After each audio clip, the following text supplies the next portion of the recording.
Messi കേരളത്തിലേക്ക് എത്തുന്നു. Argentina football അസോസിയേഷന്റെ ഉറപ്പ് ലഭിച്ചു കഴിഞ്ഞു. കായിക വകുപ്പ് മന്ത്രി അബ്ദുറഹ്മാനാണ് വാർത്ത പുറത്തുവിട്ടത്. കഴിഞ്ഞ കുറച്ചു നാളുകൾക്ക് മുൻപ് അദ്ദേഹം ഇക്കാര്യം സൂചിപ്പിച്ചതാണ്. അന്ന് കൈരളിക്ക് കൊടുത്ത ഇന്റർവ്യൂവിലായിരുന്നു അദ്ദേഹം ഇക്കാര്യമെല്ലാം വ്യക്തമാക്കിയിട്ടുണ്ടായിരുന്നത്.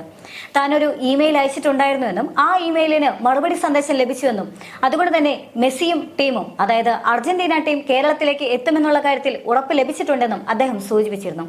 പക്ഷേ അദ്ദേഹം കൂടുതലൊന്നും വിട്ടു പറഞ്ഞിട്ടുണ്ടായിരുന്നില്ല. അതായത് എപ്പോൾ വരും, എങ്ങനെ വരും, എത്ര ദിവസം ഉണ്ടാകും തുടങ്ങിയ സാങ്കേതികമായിട്ടുള്ള കാര്യങ്ങളൊന്നും തന്നെ അദ്ദേഹം വിട്ടു പറഞ്ഞിട്ടുണ്ടായിരുന്നില്ല. അതിനായി സംസ്ഥാന സർക്കാരും അർജന്റീന ഫുട്ബോൾ അസോസിയേഷൻ തമ്മിൽ ഒരു കൂടിക്കാഴ്ച നടത്തേണ്ടതുണ്ട് എന്ന് അദ്ദേഹം പറഞ്ഞിട്ടുണ്ടായിരുന്നു. ഇപ്പോൾ ആ കൂടിക്കാഴ്ചയും കഴിഞ്ഞു. ആ കൂടിക്കാഴ്ചയുടെ ഉറപ്പിന്മേലാണ് ഇപ്പോൾ അബ്ദുറഹ്മാൻ വാക്ക് നൽകുന്നത്. മെസ്സി കേരളത്തിലേക്ക് എത്തുകയാണ്. 2025 ഒക്ടോബറിലായിരിക്കും മെസ്സി കേരളത്തിലേക്ക് എത്തുക. ആദ്യമെല്ലാം പ്രചരിച്ചിട്ടുണ്ടായിരുന്നത് ഈ വർഷം ജൂണോടുകൂടി തന്നെ, അതായത് ഈ വർഷം പകുതിയോടുകൂടെ മെസ്സിയും അർജന്റീന ടീമും കേരളത്തിലെത്തുമെന്നായിരുന്നു. പക്ഷേ കേരളത്തിലെ ആ സമയത്തെ കാലാവസ്ഥ അത് മൺസൂൺ കാലമായതുകൊണ്ട് തന്നെ ഫുട്ബോൾ കളിക്കാൻ അത്ര അനുയോജ്യമായിരിക്കില്ല എന്ന തരത്തിലുള്ള ആശങ്കകൾ അതേ സമയം തന്നെ പ്രചരിച്ചതുമാണ്. അതേ സമയത്ത് തന്നെയാണ് കോപ്പ അമേരിക്ക നടക്കുന്നത് എന്നുള്ള വാദവും അതേ സമയത്ത് തന്നെ ഉണ്ടായിരുന്നു. ആ തുച്ഛമായ ബ്രേക്ക് ടൈമിൽ മെസ്സിയും സംഘവും കേരളത്തിലേക്ക് എത്താൻ സന്നദ്ധത കാണിക്കുമോ എന്നുള്ള ആശങ്കകളും ആരാധകർക്കിടയിൽ ഉണ്ടായിരുന്നു എന്നുള്ളതാണ് യാഥാർത്ഥ്യം. പക്ഷേ എന്തു തന്നെയാണെങ്കിലും വലിയ ആവേശത്തിൽ തന്നെയാണ് വാർത്ത വന്നത് മുതൽ കേരളം മുഴുവൻ.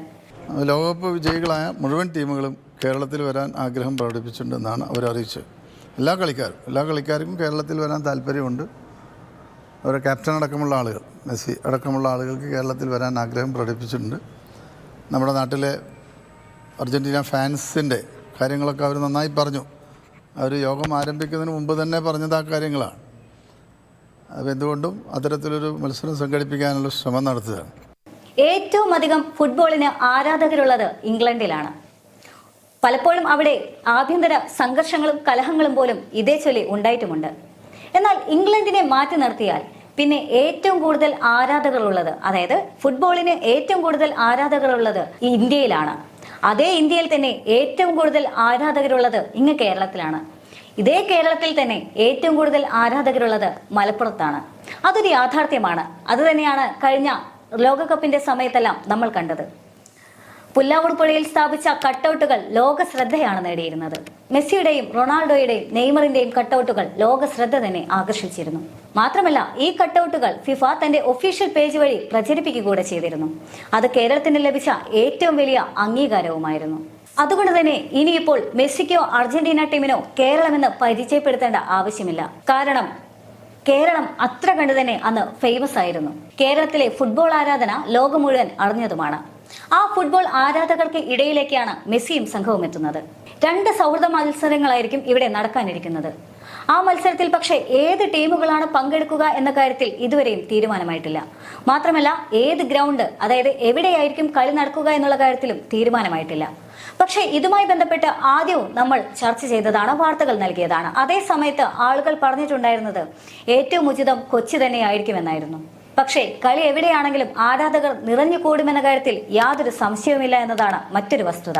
എപ്പോഴും കേരളം നേരിടുന്ന വലിയൊരു ചോദ്യം തന്നെയാണ്, ഒരു പ്രതിസന്ധി തന്നെയാണ് സ്പോർട്സിന് അത്ര കണ്ട് പ്രാധാന്യം നൽകുന്നില്ല എന്നുള്ളത്. പക്ഷേ ആ ഒരു വിമർശനത്തിന് ഇപ്പോൾ പരിഹാരമായിരിക്കുകയാണ്. എന്തായാലും ടീം കേരളത്തിലേക്ക് എത്തിക്കഴിഞ്ഞാൽ ഏകദേശം 5000ഓളം പേരെ പഠിപ്പിക്കാനായി കൊണ്ടുപോകുമത്രേ. അതുകൊണ്ട് തന്നെ കേരളത്തിന് ഇപ്പോഴുള്ള വലിയ രീതിയിലുള്ള വിമർശനങ്ങൾ ഒരു പരിധിവരെ ഒഴിവാക്കാനാകും.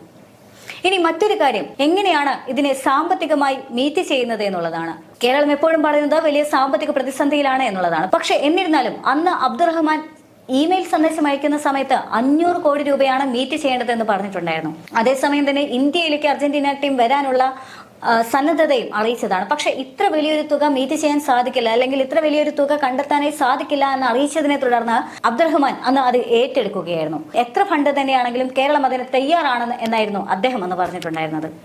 ഇനിയിപ്പോൾ എന്തായിരിക്കാം കേരളം ഇതിനു മുന്നിൽ കാണുന്ന ഒരു പോം വഴി എന്നൊരു ചോദ്യം അപ്പോഴുമുണ്ട്. സ്പോൺസേഴ്സ് വഴി പണം കണ്ടെത്തുകയാണോ അതോ മറ്റേതെങ്കിലും വഴിയാണോ എന്നുള്ളത് അബ്ദുറഹ്മാനും മുഖ്യമന്ത്രിക്കും സർക്കാരിന് മാത്രം അറിയാവുന്ന കാര്യങ്ങളാണ്. എന്തായാലും ആരാധകർ വലിയ ആവേശത്തിലാണ്. ഇന്ന് മെസ്സി, നാളെ നെയ്മറും റൊണാൾഡോയും എത്തും. ആ പ്രതീക്ഷയിൽ തന്നെയാണ് ആരാധകർ മുഴുവനും.